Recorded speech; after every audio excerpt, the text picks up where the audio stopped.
Hi, everybody. I'm Bob Thompson. Thanks for joining us again for the summer 2025 quarterly review. Lots to talk about this quarter. You all know me, obviously, and you know Martin. Martin's been with us for a few years, does all the heavy lifting as far as analysis and a lot of the reviews, etc. So we're going to have a great chat today and lots of things to talk about. So let's go, Martin. Yeah, definitely. It feels like we're back to where we were at the start of the year, with U.S. markets back to elevated elevation valuations, and certain speculative areas are back to the highs. And we'll chat on that a little bit later. But today we want to cover three main things. The first one, we want to cover the recap of the first half of the year. Right. Secondly, we want to discuss, some of the latest updates around tariffs and economic policies impacting markets and Sure. our portfolios. And most importantly, I think we want to walk clients through our longer term investment thesis and how we're positioned for the regime change that we've noticed. So, with that said, let's dive in. Bob, can you summarize what's happened over the first half of the year? Sure. It's we could go on for hours about this, right? I mean, it seems like a long time ago.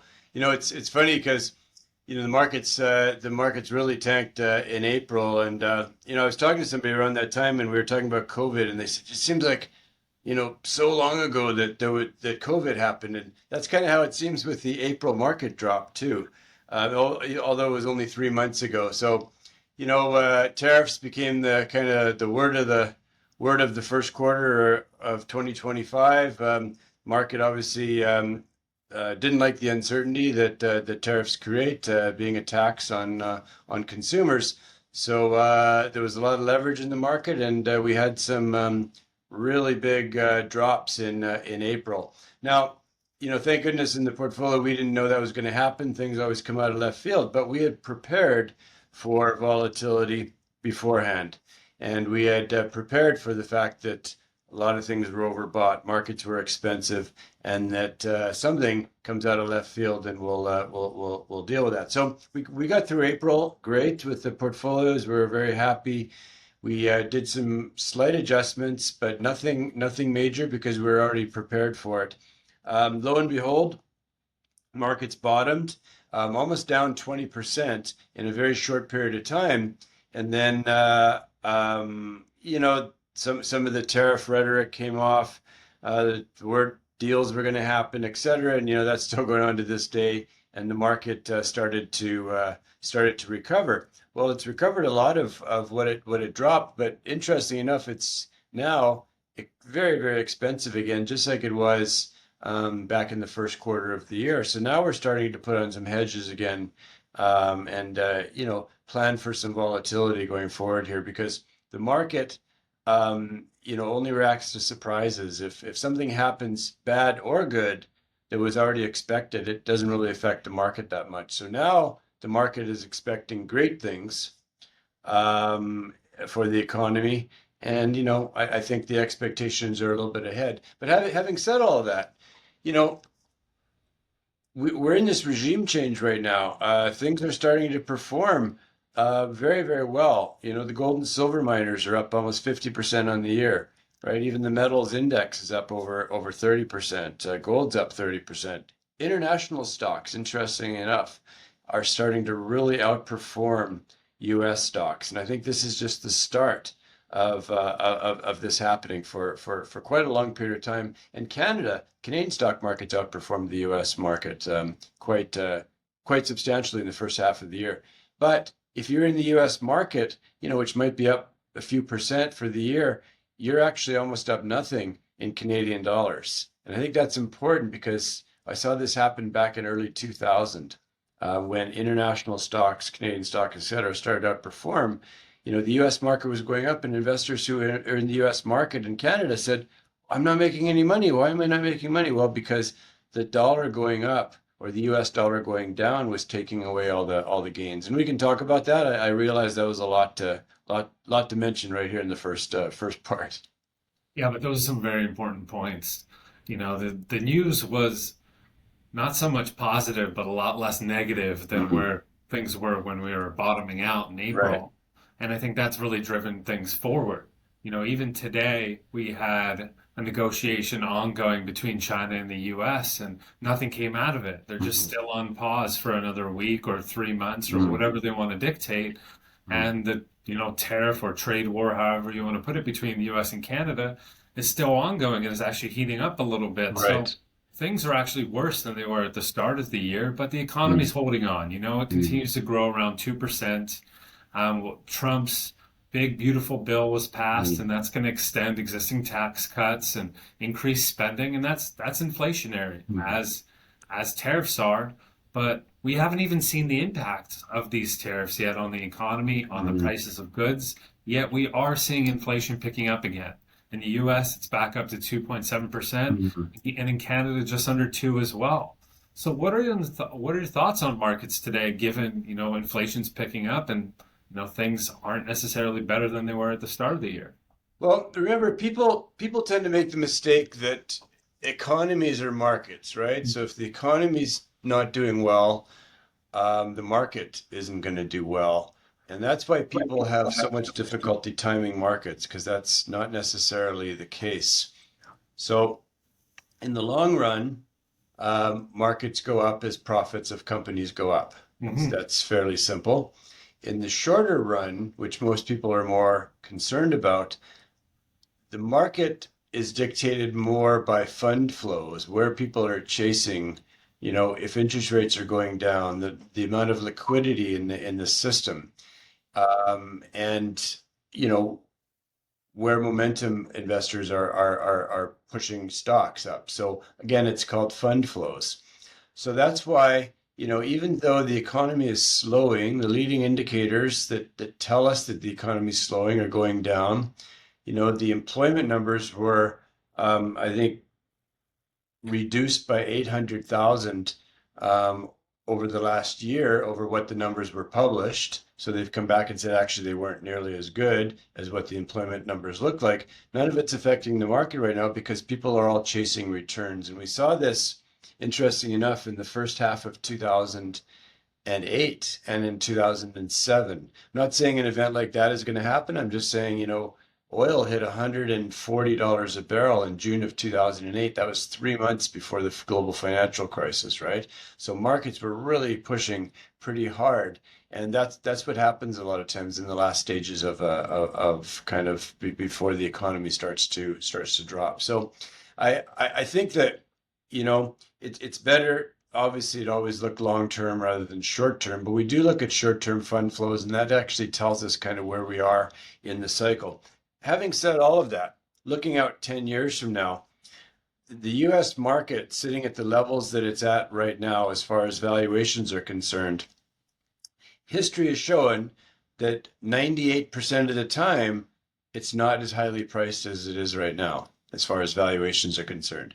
And history has shown that when it has these valuations, the next decade usually shows 0% returns approximately, even negative returns for 10 years. So again, we were at this level in the spring of 2000, and it took till 2012 or 2013 for the U.S. stock market to come back to those levels. And I think we're in very similar territory right now. And there's always a bull market in something, so the money has to go somewhere. So it goes to commodities, it goes to international stocks. And I think we're starting to see that, although nobody's paying attention to it yet because everybody's still focused on kind of what's just done well in the last few years, the US market. Nobody's focused on the fact that the first half of this year has been a great rotation into international stocks and commodities, and that includes Canada.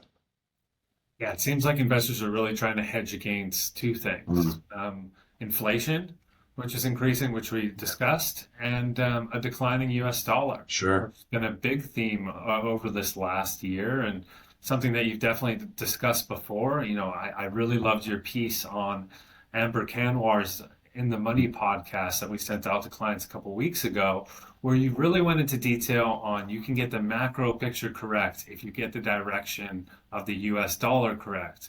Can you touch on this and give us some examples from the past on how this worked? Yeah, I strongly believe in everything in life. Things return to the mean. In other words, if things get too far out of whack, they return to the normal, right? If we have, you ever notice that if we have an extremely rainy season, then we'll have a dry season afterwards, right? So everything kind of reverts back to the averages, back to the mean. And interesting enough, my dad told me this many, many years ago with regard to business. And he said, business tends to work in 20-year cycles. So whatever becomes very successful and does very well, better than something else for the last 20 years, that's implemented for about 20 years. And then in 20 years from now, they go back and they say, actually, it was better the other way. And the pendulum swings back. So the pendulum is always swinging back and forth. And he said, in business, that's about a 20-year cycle. Interesting enough, in the markets, it's about the same, a 16 to 20-year cycle for commodities, for the US dollar, and for stocks. So back to your question about the US dollar. Yeah, I mean, the US dollar peaked back in the late 1960s, and then it peaked again in early 2000, 1999, 2000. Never, you can't actually pick the day because it's kind of a rotating peak, and that's what happened from 2000 to 2001 to 2002. The dollar peaked. Now, once everybody's on one side of the boat, then the pendulum's going to swing to the other side, right? So the US dollar, all the things that are great for the dollar that makes it go up, the dollar then starts to hurt US exports, right? Because people can't buy US exports if the dollar's higher, et cetera. So that rebalances itself and fixes itself. So then you go through a decade or so, 15 years of kind of a declining dollar. And that's what happened from 2000 to 2011. And a lot of people will remember that the Canadian dollar peaked, I think it was at 107 or something, compared to the US dollar in 2011. And then everybody thought, oh, the US dollar is going to go down forever. Canadian dollar is going to be the best place to be. We should all be invested in Canada, et cetera. And that was exactly the wrong time, because then the US did well for a few years after that. So here we are, US dollar is peaking again, peaked actually back in 2022, and then kind of got close again recently. So we're at that peaking process. And if the US dollar goes down, which it has come down about 10% on the year, and I'm not talking about the US dollar versus Canadian dollar, I'm talking about the US dollar versus a basket of currencies. The Japanese yen, the Canadian dollar, the Australian dollar, the euro, Chinese yuan, etc. If the dollar is in a kind of a decade-long drop, pendulum is swinging the other way, which I think it is, then we have a great time for commodities. We have a great time for international stocks. We have a great time for Canada, even though Canada's economy is struggling. The market's actually doing all right. No, I think that's a great example, and there's another one is the 1970s, which you touched on. So we'll jump into that one right here. Sure. In the near term, we don't know what's going to happen with the dollar. We could definitely have a bounce back. Mm-hmm. In the markets, we also don't know what's going to happen. There's a possibility that things melt up into the future. Mm-hmm. And when they do melt up, they typically crash and then capital rotates. One way or the other, we believe that this capital rotation will continue. So I do want to focus now on a presentation slide here that really focuses on a switch from the past regime, which you've discussed, which is characterized of low inflation, low interest rates that we had basically from 2008 to just shortly after the pandemic, to the new regime, which basically from 2022 onwards, we've been in one with higher inflation and other characteristics. So we'll just jump into this now, and we'll start on the point of inflation. Like I said, prior we were at historically low inflation. It was very hard to keep inflation up. And now we have structurally high inflation. And what we mean by structurally high is, commodities are now in short supply, and it is, any demand push that we see one way or the other will drive inflation a little bit higher. Can you touch Right. on that a bit? Yeah. Again, everything cycles. Inflation's been below average for many, many years. Some of that's been a technological revolution. A lot of it has been, the fact that we were importing goods from countries that had lower wages, et cetera, and kept the prices really down. Well, that's all changed in the last couple of years. I think a big issue with this tariffs is that even if it doesn't cause a short-term issue with the market or the economy, is that people are becoming a lot less global in nature, right? They're saying, let's make things here, let's do the best for what we have, and that's for Canada, right? Canada's making military ties with Europe. That means Europe wants to look for things in Europe. They don't want to import things. They're looking for a lot of commodities and copper and this sort of stuff in Europe that they can have. So countries are becoming and regions are becoming a lot more centralized, right? And that's going to cause inflation because obviously if you can bring in something from a place where it's cheaper to bring it in from, instead of bringing it in from your own area, it's going to be more expensive in your own area. So structurally, we have higher inflation, and that tends to squeeze companies' profits, and that's why commodities do relatively well. Then on the commodity side, like I touched on, we're seeing short supplies, but we haven't seen capital investment into new mines, Mhm. into new sources of a variety of other commodities. So now it's so easy to push things forward, and it takes over 12 years for a new mine to be built Yeah. from when you initially drill holes in the ground from then when you finally extract it. So it could be a long time until, this ship is righted, per se, right? It certainly can. It's a decade. It's a Yeah. decade at least. So, So the second part we want to focus on is policy. And Mhm. previously we had very accommodative policy. The central banks were printing money after 2008, launching different forms of quantitative easing and keeping interest rates near historic lows. Right. Now we have such high debt levels that we're in a much more restrictive positioning, where policymakers now have to battle inflation and they can't necessarily use all the same tools that they did before. Right. And it reminds me of a little cartoon I saw the other day, and it said, the baby boomer generation's become very wealthy. Um, and, I saw a little pie chart. It said 97% of the reason why that's happened is because interest rates went down for 40 years. It Yeah. wasn't because people made great decisions. It wasn't because people made great real estate decisions, right? I think a lot of real estate investors out there kind of think they're pretty smart, with some of the decisions they made and everything like that. But it was when you have a big tailwind of low interest rates, everything tends to go up in value, right? Stocks, real estate, et cetera. So, we got to interest rates of negative interest rates actually.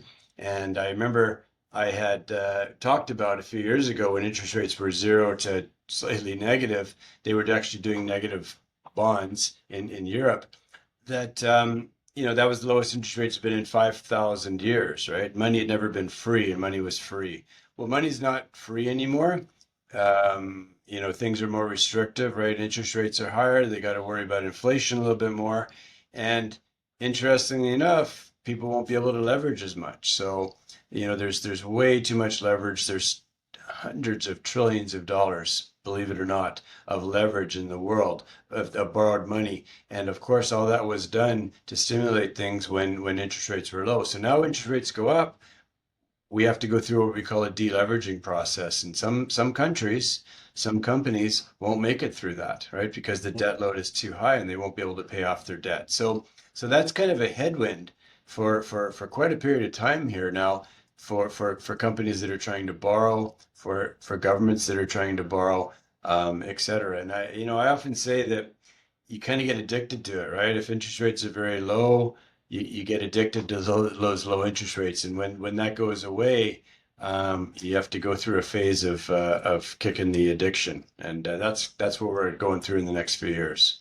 Yeah, I mean, we're seeing it in Canada already. A lot of Hmm. people have, waited to sell their homes or list them, Yeah. hoping that lower interest rates would come about. But even though rates are coming down, the 5-year rate has stayed pretty stable in terms of where you could lend. But Yeah. that's a topic for another day. All of these things tie into, market leadership. And previously, passive investing was one of the optimum strategies that you can do in terms of just investing in the market itself. You do quite well. Those largest companies really drove most of the returns. Mm. But this new regime calls for active management. We truly believe that with higher valuations, active managers have to do their homework and be able to choose companies and build a portfolio that doesn't necessarily look like the index. And I think this is an example again about the pendulum swinging back, right?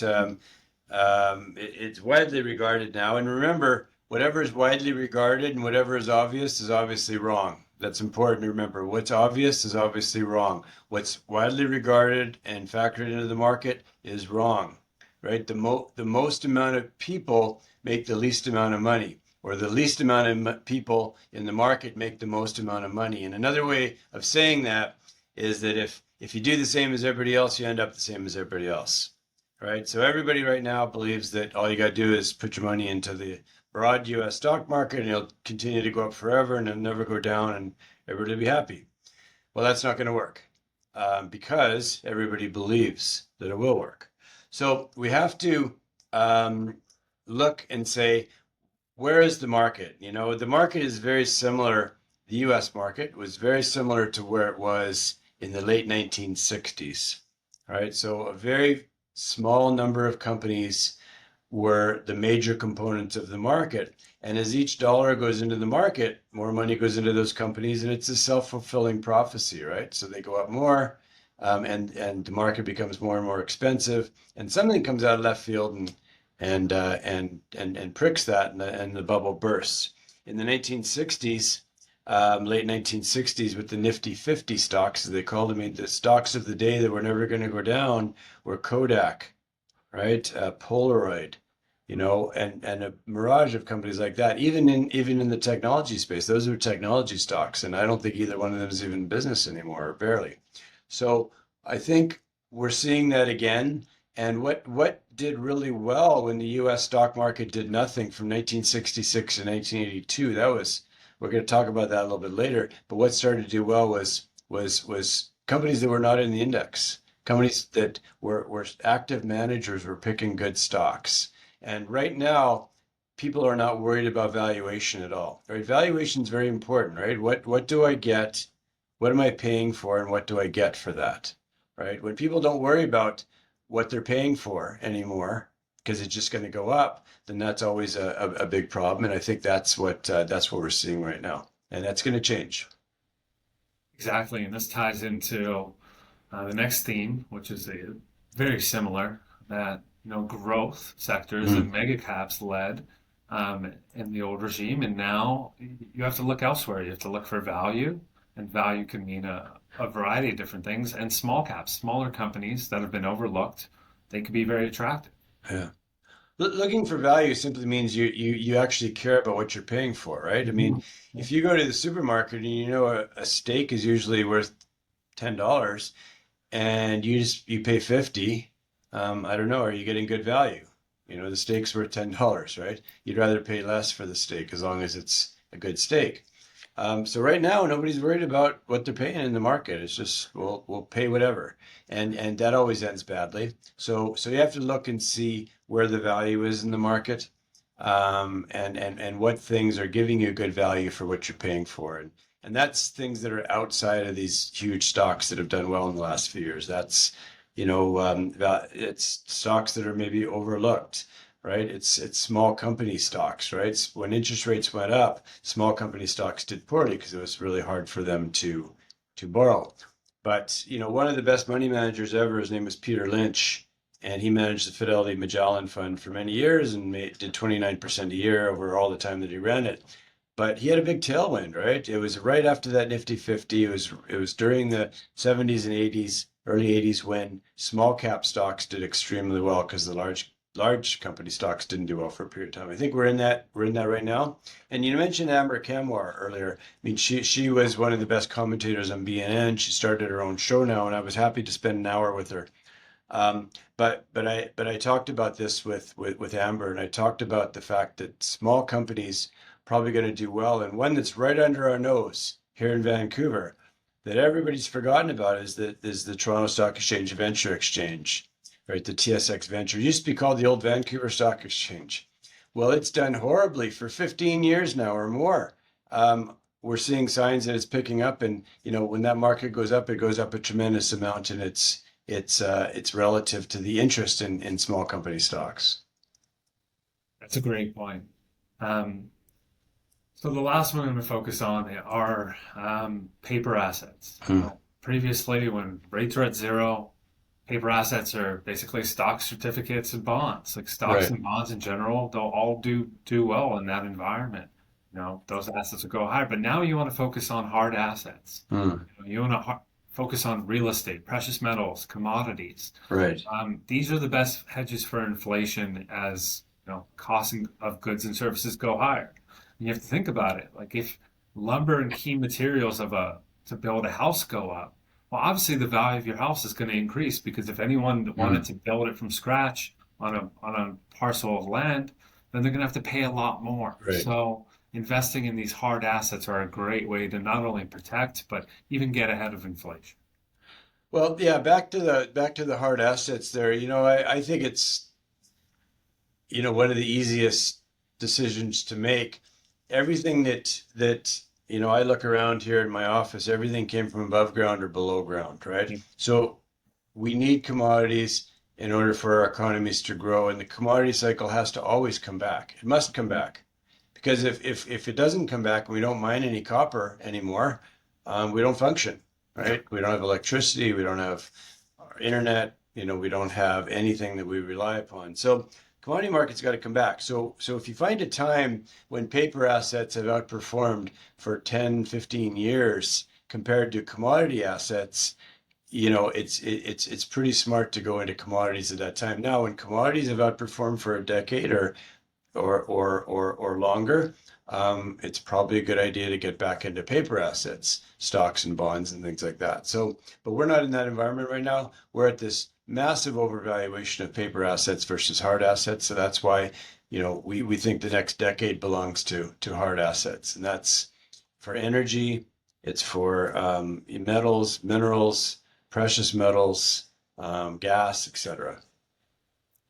That's why investors shouldn't only focus on nominal returns, which is basically your total return, but focus more on real returns. What Right. is your nominal return less your inflation rate? If inflation is 4%, you want to make sure that your portfolio and your investments are generating well above that so that you can stay ahead. Hey, Uh, that's a great point, Martin, because I think you're going to bring it up here, but everybody kind of looks at the nominal returns, but from 1966 to 1982, when the U.S. market was flat, yeah. everybody thinks, oh, well, I didn't make any money for 16 years. But in reality, you lost a lot of money. So you chat about that maybe. Yeah. So, yeah, first we want to talk about this chart here, which is a case study, a great one from the 1970s. It's a bit extreme, but a lot of these themes can happen again. And we had a period called the lost decade, where the Mm. S&P 500 was relatively flat and choppy over a 10-year period in the 70s.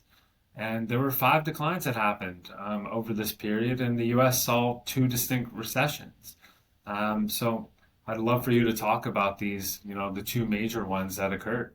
Yeah, there was 73, 74. That was an oil issue. There was some political problems which caused oil embargoes and that sort of thing, pushed up inflation. And interestingly enough, recessions many, many times are caused by an increase in oil prices because the input costs go up dramatically for energy. And if you think we don't rely as much upon oil and gas as we used to, it's kind of not right. I think we've reduced our reliance on oil and gas by 1%. So it's still pretty heavy and it's important in the economy. So that was 73, 74. A lot of people were surprised. I know this is outside of the scope of this. I'll go back, but a lot of people were surprised George Bush Sr. didn't get elected back in 1992 again. And the reason for that was, the economy was in recession because oil prices spiked because of the Gulf War in 1991, which caused a recession, which, caused another president to come into power. So oil is very important. When it goes up in value, it causes recessions. It happened again in 1979, 80 with the Iranian regime falling. So I think that, you know, that it's very important to pay attention to energy, but that energy that went up causes other commodities to go up, right? Because if you're going to mine for copper, you're using energy to drill your holes and get people underground and all that. So that tends to push that tends to push inflation up dramatically. And if you look at this chart right here, you'll see that, the US market dropped a few times, pretty big drops, 37%, 50%, etc. But although it didn't do anything for 16 years, it actually lost about 75% in 45% in this chart right here for the 15 years, but even 75% for a longer period of time. It was absolutely incredible, the drop because of inflation, right? So you can imagine losing 50% of your money over 15 years when you actually thought that you maybe just didn't make any money, but at least you didn't lose any. No, you lost a lot. And that's the thing with, 2020 to 2025, inflation's eaten away at your money quite a bit too, even if you didn't make any money in the market. So I think that's really important, something to pay attention to. And you kind of nailed it earlier when you said if inflation's 4%, you better be investing in something that pays you better than 4%. And if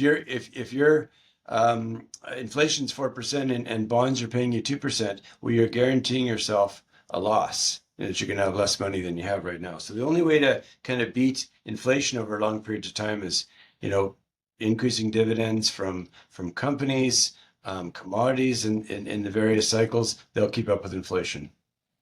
Exactly that. And we're not projecting double-digit inflation, which happened in the 70s. That's an extreme example. Of course, anything's possible. We just want investors to understand that there's a possibility that inflation does pick up. It's already at 3% almost in the US. It can go higher. It was above 5 in 2022. And, if central banks continue to print money and the economy overheats, then, inflation rates will go up and interest rates will go up. So we just want clients to be prepared, and their portfolios, most importantly, to be ready to not only protect, but also to profit. So with that being said, you touched on dividends as one area. How should one invest in today's environment? I think a couple things. First is we got valuations are going to matter again, right? So people have to realize that some investments are going to do better than other investments, and that actually started last year. There was a huge dispersion of returns in stocks. We have an investment that we've been adding to people's portfolios, which took advantage of that. It was up 17% in a very kind of low risk sort of manner. How'd that happen? Well, a huge dispersion means that, one bank stock might have gone up 20%, another bank stock went down 20%. And if you were kind of made that call, you did very, very well. So I think the dispersion of returns is going to be quite different. And what rewards that is stock picking and valuation, right? So that's going to be one. Smaller companies, I think that will be a good place to invest. I think commodities will be a great place to be for the next decade. It does tend to be volatile, so we got to trade around that a little bit. But the commodities will do well, and I think non-U.S. investments will do relatively well, which will be a big surprise to people because people are used to the fact that only the U.S. market goes up, right?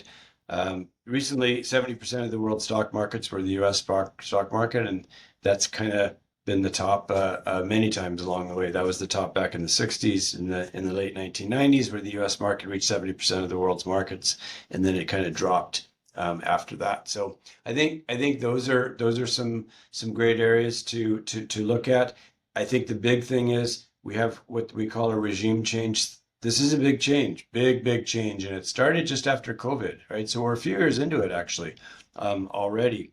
So people used to just blindly kind of invest 60% of their money in stocks, put 40% of their money in government bonds, and everybody was happy because when stocks went down, bonds went up, and when bonds went down, stocks went up, and you always kind of made money in a low risk way, and it was paradise for a long period of time. Well, that's changed a lot, right? In 2022, we saw that stocks dropped a lot and bonds dropped a lot at the same time, and people said, "Wow, I didn't get any diversification benefit."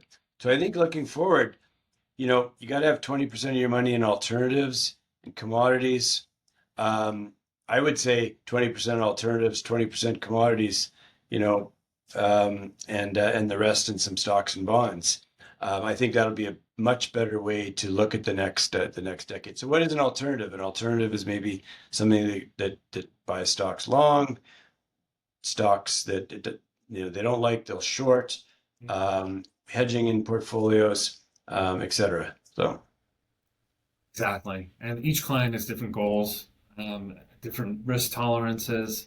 So, as portfolio managers versus analysts, we really want to focus on asset allocation. So, I'd love for you to touch on that. yeah, so further to that asset allocation, as the U.S. market continues to go up, we see, that much upside. It might go up another 10% or 15, but we see a lot of downside. So we're scaling back on risk as the market goes up. And that's a great strategy because you are participating Yeah. as it rises, but you're hedging that risk. So for one day when an April sort of event happens, you're prepared for it, and you've got some part of the portfolio that's going to make you money. And or at least preserve your capital and limit that downside, because the key is limiting that downside in the bad times. Again, I've said it many times, but if you lose 50% of your money, you have to make 100% to get back to where you started from. If you lose 10% of your money in a market decline, you have to make 11% to get back to where you started from. And, you'll be willing to hang on through those cycles. So I think that's really important. And I think, that's a big key. Another one is, portfolio management, and it's learning how to size positions, to taking your best ideas, making them bigger in the portfolio, right? Nobody teaches you that. That's way more of an art than a science. And been doing this 30 years. And, if we can be early in an idea and put a couple percent in a portfolio, and it doesn't do anything for a couple of years, it doesn't really hurt your returns. But if it does, then it'll help quite a bit. And we saw that. You and I both know an example of that, which I mentioned before. There's been many examples, but one is Cameco, uranium company, invested in that when everybody hated the sector. Because again, when everybody hates something, your chances for gain are very high. When everybody loves something, your chances for gain aren't very high because it's already been factored in. So that's the hard part. But, sat on Cameco for 2 or 3 years and did nothing in the portfolio. And then all of a sudden it went up 600% over the next 3 or 4 years. So it helped the portfolio that much when it was doing well, and it hurt it that much when it was doing not well. So I think that's important, and that's all part of the sizing process. And you talked about asset allocation. I think we should mention something called strategic asset allocation, and that is, knowing how much of your portfolio you want in something and rebalancing, right? So if you want 5% of your portfolio in gold, and gold becomes 10% because it does so well, then reduce it back to 5. If it becomes 2.5%, then increase it. Then lo and behold, you're doing what you should be doing. You're selling when things are high and buying when things are low. And that's the proper way to look at portfolio management. No, exactly that. I think those are some powerful points to finish up on. We've had a great start of the year in terms of our performance, but I think what we're really proud of is the lack of volatility, the risk management that we've had. When we had the April drop, we did not experience much volatility at all. So our risk-adjusted returns are quite impressive, and that's one thing we look at. We Mhm. want our clients to be able to sleep at night, and that's very important. So switching gears, I just want to say as summer winds down, we encourage you to engage us to complete a financial or an estate plan for you and your family. We're more than happy to introduce you to one of our financial planners or estate professionals here at the firm, so that you can have peace of mind that this is in place. That's great, Martin. Thank you for mentioning that. And we talk about advanced planning with clients. What we're talking about, the markets, is the fun part. Um, Not necessarily the most important. Some of the most important parts are, how am I going to pass on my estate? How am I going to preserve my assets? How am I going to protect my assets? How am I going to enhance my assets? Right? Those are all very important. And then charitable giving comes into there too. We've got all the team here to look at all those areas. So let's make sure we engage you in that. And one thing I just want to bring up from what you said a minute ago about kind of our returns. What I'm most proud of right now is that our returns have been excellent in the first 6 months of the year. But like you said, done it in a lower risk fashion. We have lots of insurance built into the portfolio. We have lots of hedges. So it isn't, somebody can give you great returns, but they're way out on their own risk. And when things go down, it's going to be a catastrophe. we've been actually very conservatively positioned, but still given the best returns, and that's what I'm most proud of in the first half of the year here. Great. Well, with that said, the last thing I want to, mention is that this video is on YouTube. So we have a new YouTube channel, Thompson Investment Partners dash RJ. So you can search it and view a lot of great videos, including Bob's latest interview with Amber. And of course, feel free to share this video with anyone who could benefit from our approach and wants to learn more about the latest capital rotation or regime change. Thanks I, again, I, Bob. I encourage people actually to go onto the YouTube. We'll send you the link.